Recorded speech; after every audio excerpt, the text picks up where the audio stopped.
దేవునికి మహిమ కలుగును గాక. చూసారు ఇక్కడ మనం 4 కుటుంబాల్లో విలువలేని అన్నదమ్ముడిని దేని దశలో ఉన్నాము చూసాం.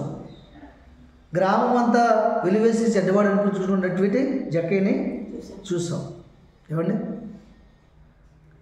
రోగముతో దేని దశలో ఉన్నప్పుడు ఆ రోగం చేత చనిపోతుందని ఉన్నటువంటి ఆ స్త్రీని మనం చూసాం. ఒక్కగానొక్క కుమారుడు కలిగినటువంటి వెదడాన్ని కూడా మనం చూసాం. ఇవన్నీ మన జీవితంలో ఎవరో ఒక కుటుంబంలో కలిగి ఉన్నటువంటి విషయాలే. దేవుడు వాళ్ళని బలపరిచినట్టుగా మనల్ని కూడా బలపరిచినట్టే మన దగ్గర ఒక ఆయుధం ఉంటుంది. ప్రతి ఒక్కరి దగ్గర ఆయుధం ఉంది. దావీదు దగ్గర దేన మనసు ఉంది కాబట్టి దేని దశలో దేవుడు జ్ఞాపకం చేసుకున్నాడు. జక్కయ్య దగ్గర కూడా దేవుడు చూసే మనసు ఉంది, కోరిక కలిగి ఉన్నాడు కాబట్టి దేవుడు అతను జ్ఞాపకం చేసుకున్నాడు.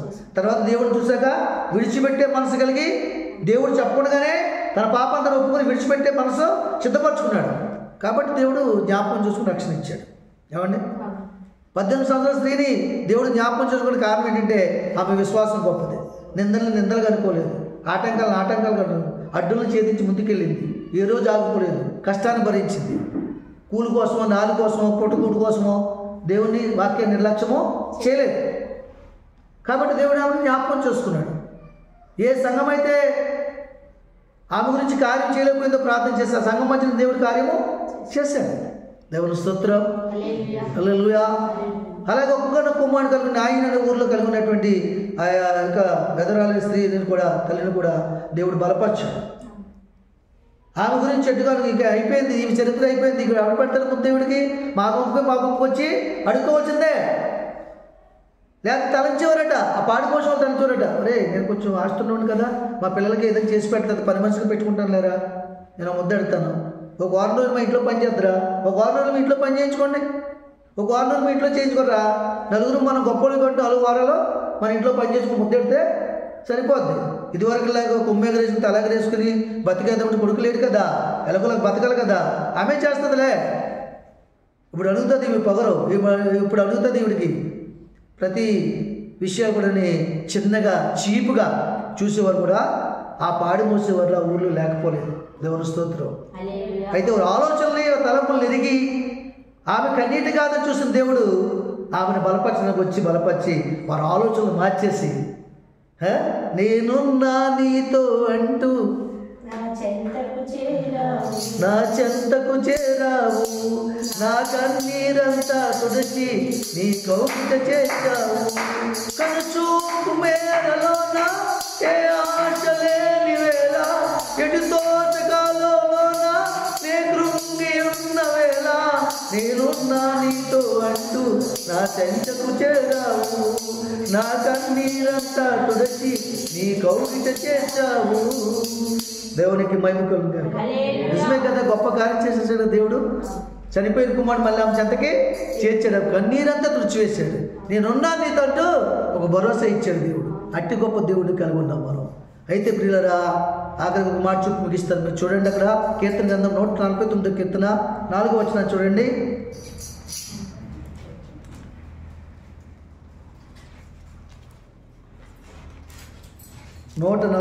కీర్తన 150 కీర్తనలు ఉంటాయి, ఆఖరి కీర్తన ముందు ఉంటుంది. 149 కీర్తన 4వ వచనం చూడండి. యెహోవా తన ప్రజల యందు ప్రీతి గలవాడు, ఆయన దీనులకు రక్షణతో అలంకరించును. చాలండి, చూసారా, యెహోవా తన ప్రజల యందు ప్రీతి గలవాడంట. ఇందాక మనం మనల్ని జ్ఞాపకం చేసుకుంటే కారణం ఏం చెప్పాం? ఆయన బిడ్డలకు కాబట్టి కదా, ఆయన కొనున్నాడు కాబట్టి, కలిగినాడు కాబట్టి, ఆయన పిల్లలకు కాబట్టి మనం జ్ఞాపకము చేసుకుంటాడు. ఆయన వాగ్దానం చేశాడు, నీ తల్లి విడిచినా తండ్రి విడిచినా నేను విడవను ఎడబాయను అని వాగ్దానం చేసుకుంటే, వాగ్దానం బట్టి మనల్ని జ్ఞాపకం చేసుకుంటాడు. మనం దేని దశ ఉన్నప్పుడు, ఆఖరి స్టేజ్లో ఉన్నప్పుడు, అయిపోయిందన్నప్పుడు నేనున్నా నీతో అంటే మనం బలపరుస్తున్నాడు దేవుడు. అయితే ఇంకొక గుణం కలిగి ఉన్నాడంటే ఆయన ఏం కలిగి ఉన్నాడు మన పట్ల? ఆయన యెహోవా తన ప్రజలందు ప్రీతి గలవాడు. ప్రీతి గలవాడు ఏంటండి? ఇష్టం కలిగిన వాడు, ప్రేమ కలిగిన వాడు. నీ అన్నదమ్ములు కొన్నాళ్ళని ప్రేమించవచ్చు, నీ అక్కచెల్లెలను కొన్నాళ్ళు ప్రేమించవచ్చు, వాళ్ళకి ఇష్టం లేకపోతే మానేయచ్చు. నీ బిడ్డలు నేను కొన్నాళ్ళు నీ దగ్గర ఆస్తిని చెప్పి ప్రేమించవచ్చు. ఆస్తిగతను కోల్పోయి అప్పులైతే నిన్ను విడిచిపెట్టి వెళ్ళిపోవచ్చు. ఏమండి, లోపల ఉన్నందరూ కూడా గొప్పవారిని నేను అనొచ్చు. నీ దగ్గర అన్నీ ఉన్నప్పుడు, నీ దగ్గర అన్నీ కోల్పోయినప్పుడు వాడు వెదవండి, వాడి జీవితం వ్యర్థమండి, వాడు కొడుకు వాడిని విడిచిపెట్టి వెళ్ళిపోయాడు, కుమార్తె విడిచిపెట్టి వెళ్ళిపోయింది, అన్నదమ్ములు దూరమైనాడు, మేము ఎవరిని కూడా మైట్ చేయమండి, వాడు బ్రతికంటే ఏకాబ్రతికని అనుకోవచ్చు. కానీ దేవుడికి నువ్వు ఇష్టమట. దేవుడికి నువ్వు ఇష్టము. యెహోవా తన ప్రజలందు ప్రీతి గలవాడట, ప్రేమ కలిగిన వాడట. ఆయన ప్రేమను కోరుకో. ఇగలోక ప్రేమలు, ఇగలోక బంధాలు అవసరం ఉన్నంత వరకే, ఆస్తులు ఉన్నంత వరకే, తర్వాత ఎక్కడికి రావు. ఏమండి, దేవుడు ఎలాంటి వాడు అంటే ప్రజల ఎలా ప్రేమ కలిగిన వాడు. మొట్టమొదటి ఏముంది ఆయన మన పట్ల? ఆయన బిడ్డలం కనుక బంధుత్వంతో మనం జ్ఞాపకం చేసుకుంటే ఆయన బంధం మర్చిపోలేదు. ఏమండి, ఆయన దీనులను రక్షణతో అలంకరించి, చూసారా ఎవరిని అలంకరిస్తారట? దీనులని రక్షణతో అలంకరిస్తారట. రాజుగా ఎందుకు నిలబెట్టాడు దావీదుని? దేని మనసు కలిగి ఉంది కాబట్టి అందరూ విమర్శించినా, అన్నదమ్ములు ఏలం చేసినా, తక్కువగా చూసినా ఆయన దేని మనసు కలిగి ఉన్నట్టు తప్ప ఎవరి మీద గర్వించలేదు, అహంకారంగా మాట్లాడలేదు. ఏమండి, జకేని ఎందుకు దేవుడు రక్షణ ఇచ్చిందన్నాడు? అబ్రాహాము కుమారుడు అన్నాడు. ఎంతున్నా గర్వించలేదు. దేవుడు వచ్చినప్పుడు లోపడ్డాడు, పాపం తెలుసుకున్నాడు, విడిచిపెట్టాడు.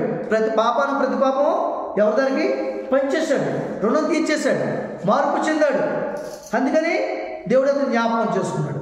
అప్పుడు దేవుడికి ఇష్టమయ్యాడు జక్కయ్య. ఇష్టపడి వచ్చి నేను మార్చాలని అప్పుడు ఇంకా ఇష్టమయ్యాడు. అప్పుడు రక్షణతో అలంకరించాడు. గొప్ప మనసే కాకుండా, గొప్ప సాక్ష్యమే కాకుండా అబ్రాహాము కుమారుడని ఒక ముద్ర వేసినట్టు. దేవునికి మహిమ కలుగుగాక. ఇదంత గొప్ప విషయం. ఆయన దీనులను రక్షణతో అలంకరించినట్టు. మరి చూసారా, ఆమె కుమారుని ఎంతగానో ప్రేమిస్తుంది. నాయన ఊళ్ళో ఉన్నటువంటి విధవరాలు ఆమె నా కొడుకు ఎంతో ప్రేమిస్తున్నాడు. అర్థమవుతుందా? అయితే వాళ్ళంటే ఆ కుటుంబం అంటే ఆయనకి ఎప్పుడు ఇష్టం పుట్టింది? ఆమె కాచిన కన్నీరు చూసి ఆమె కన్నీరు పుట్టుకొచ్చి అప్పుడు ఇష్టం వచ్చి ఆయనకి ఇష్టమైనట్లుగా బ్రతికించాడు. దేవుని స్తోత్రం, హల్లెలూయా. మరి బ్రతికించడం అంటే మరి రక్షణే కదా, అది రక్షించడం లేదా? చనిపోయిన శవాన్ని ప్రాణంతో మరలా అలంకరించాడు, జీవంతో అలంకరించాడు దేవుడు. ఆయన దీనులకు రక్షణతో అలంకరించి తన ప్రజల్లో ఎంతో ప్రీతి గలవాడు. ఈ యొక్క 18 సంవత్సరాలు దెయ్యం పట్టినటువంటి నలుగురు స్త్రీని కూడా దేవుడు ప్రేమించాడు, ప్రీతి గలవాడయ్యాడు. ఎందుకు ప్రేమించాడు? ఎందుకు ప్రీతి గలవాడయ్యాడు? ఆమె దేవుని ప్రేమించింది, దేవుని మందిరాన్ని ప్రేమించింది, వాక్యాన్ని ప్రేమించింది, విశ్వాసాన్ని ప్రేమించింది. అవును కదా? అందుకనే ఒక్కరోజు కూడా అక్కడ క్రమంగా దేవుని సన్నిధికి వెళ్ళింది. ఆ క్రమాన్ని ఇష్టపడ్డాడు దేవుడు, ఆ విశ్వాసాన్ని ఇష్టపడ్డాడు. అది దేవుని మనసులో ప్రేమ పుట్టించింది, ఆ భక్తి, క్రమం, విశ్వాసం. కాబట్టి దేవుడు ఆమె జ్ఞాపకం చేసుకుని ఆమెను కూడా అలంకరించాడు. ఆయన అలంకరించాడు, ఆమెని ఆరోగ్యంతో అలంకరించాడు, శక్తితో అలంకరించాడు, బలముతో అలంకరించాడు. మొన్న చూసిన ముసలావిడ ఇప్పుడు యవనస్తురాలు వలె బలము కలిగి లేచి నిలబడి నడిచి వెళ్తుంది. ఆమె ముఖంలో కలమారిపోయింది. ఆమె శరీరంలో పరిస్థితులు కూడా బలముగా ఉన్నాయి. చేతులు కాళ్ళు చచ్చిపట్టుకున్నట్టుగా ఉండి ఈరోజు చూసిన వారికి ఆశ్చర్యకరంగా ఉంది. ఎందుకంటే దేవుడంట మనం అంటే ఆయన ప్రీతి. ఆ ప్రీతి, ప్రేమ, ఇష్టం దేనిలో పడుతుందంటే మన విశ్వాసాన్ని బట్టి, దీనత్వాన్ని బట్టి, ఏమంటే భక్తిని బట్టి, దీన్ని బట్టి మనమే దేవునికి కలుగుచేయవారమై ఉన్నాం. దేవుని స్తోత్రం. ఇప్పుడు ఊరికే ప్రేమ పుట్టుకొచ్చేదండి ఎవరికైనా. మీరు భక్తి కలిగి ఉంటే మీ మీద ప్రేమ వస్తుంది నాకు, అప్పుడు మీరు కష్టం ఉంటే నేను ఆదుకోవాలనిపిస్తుంది, అంతే కదా. కాబట్టి దేవుని సన్నిధిలో ఆయన చెప్తాడు కదా, యెహోవా ఏం చెప్తున్నాడు? తన ప్రజలు ప్రీతి గలవాడు, ఆయన దీనులను రక్షణతో అలంకరించు. దేవునికి మహిమ కలుగుగాక. చూడండి, మరొక మాట చూపిస్తాను మీకు నేను. కీర్తన గ్రంథము 94 కీర్తన, 94 కీర్తన 19వ వచనం చూడండి. నా అంతరంగం ముందు విచారములు హెచ్చుగా ఉన్నాయి, నీ గొప్ప ఆదరణ నా ప్రాణములకు నెమ్మది కలుగు చేస్తున్నది. ఈ మాట ఎవరు పలుకుతున్నారు? దావీదే రాసినది. నా అంతరంగం ముందు విచారములు, విచారములు ఎలా ఉన్నాయట? బహు ఇచ్చుగా ఉన్నాయట. కాబట్టి ఏం చెప్తుంటే అక్కడ, నీ గొప్ప ఆదరణ నా ప్రాణమును నెమ్మది కలుగు చేయుచును. చూసారా, మన హృదయంలో అనేకమైన విచారాలు కలుగుంటాం. పిల్లలుగా అయిపోతున్నట్టు విచారం, భర్తలాగా త్రాగుతున్నట్టు తిరుగుతున్న విచారం, ఏమండి, ఇంకా ఇల్లు కట్టుకునే విచారం, పెళ్ళికి వచ్చే పిల్లల కోసం సిద్ధపడుతున్న విచారం, చదువుకి పంపిస్తున్నాను, చదువుకోని పంపిస్తున్నాను, బట్టలు కొంటున్నాను, అన్నీ కొంటున్నాను, కానీ చదువు అవ్వట్లేదని విచారం, చదువుకి వెళ్ళట్లేదని విచారం, ఏమండి, నా పిల్లడు నాతో ఉంటాడు అనుకుంటే వాళ్ళ అత్తోరింటికి వెళ్ళిపోయిన విచారం, ఇలా నా తండ్రి ఆస్తి సంపాదించడం అనుకుంటే అప్పులు పాలు చేసే నా విచారం వాళ్ళు. ఇలా రకరకాల విచారాలు ప్రతి హృదయంలో ప్రతి మనిషిలో ఉంటాయి. హెచ్చుగా ఉంటాయి. సంతోషం తక్కువ, విచారం ఎక్కువ మనిషికి. అర్థమవుతుందండి? దానికి కారణం ఏంటి? విచారం ఎందుకు ఎక్కువ అవుతుంది, సంతోషం ఎందుకు తక్కువ అవుతుంది? దేవుని వాక్యాన్ని అంగీకరించి దేవుని వాక్యం చేత మనసులో నింపుకుంటే, హృదయం నింపుకుంటే ఆ హృదయానికి ఎప్పుడు కూడా ఆనందమే. కష్టాలు ఉన్నా నష్టాలు ఉన్నా అవి లెక్క చేయవు. అవునగా చెప్పండి. ఒక కుండలో నీరు నింపుకో ఉన్నప్పుడు మరొక చెంపుడు నీరు వేస్తే ఆ చెంపుడు నీరు బయటకు వస్తుంది. ఆ కుండ ఖాళీగా ఉంటే అందులోనే ఉండి ఆ చెడిపోయిన నీరు దాన్ని కూడా పాడు చేస్తుంది. అవునగా చెప్పండి.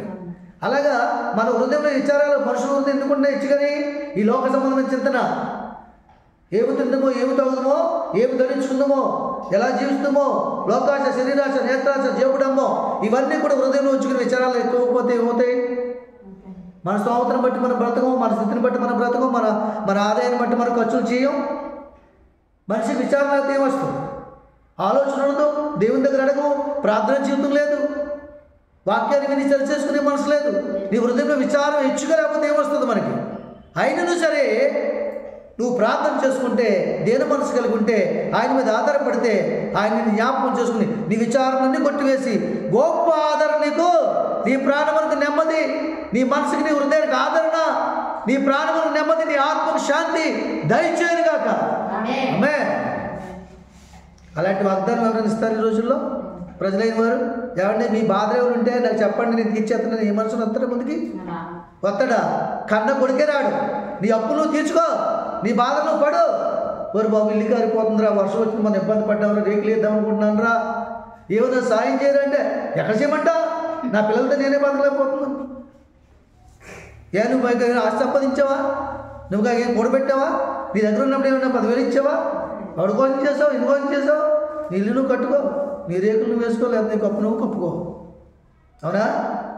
కానీ దేవుడు అంటున్నాడు, నీకు గొప్ప ఆదరణ అయినా, నిన్ను ఆదరించవాడిని నేనే, నీ హృదయంలో నీ విచారాలన్నీ కూడా కొట్టివేస్తాను. కానీ నువ్వు మనుషుల కోసం ఆలోచన చేయకూడదు, వాళ్ళ సహాయం కోసం ఆలోచన, నా కొరకు ఆలోచన చేయాలి, నా సహాయం కొరకు ఎదురు చూడాలి.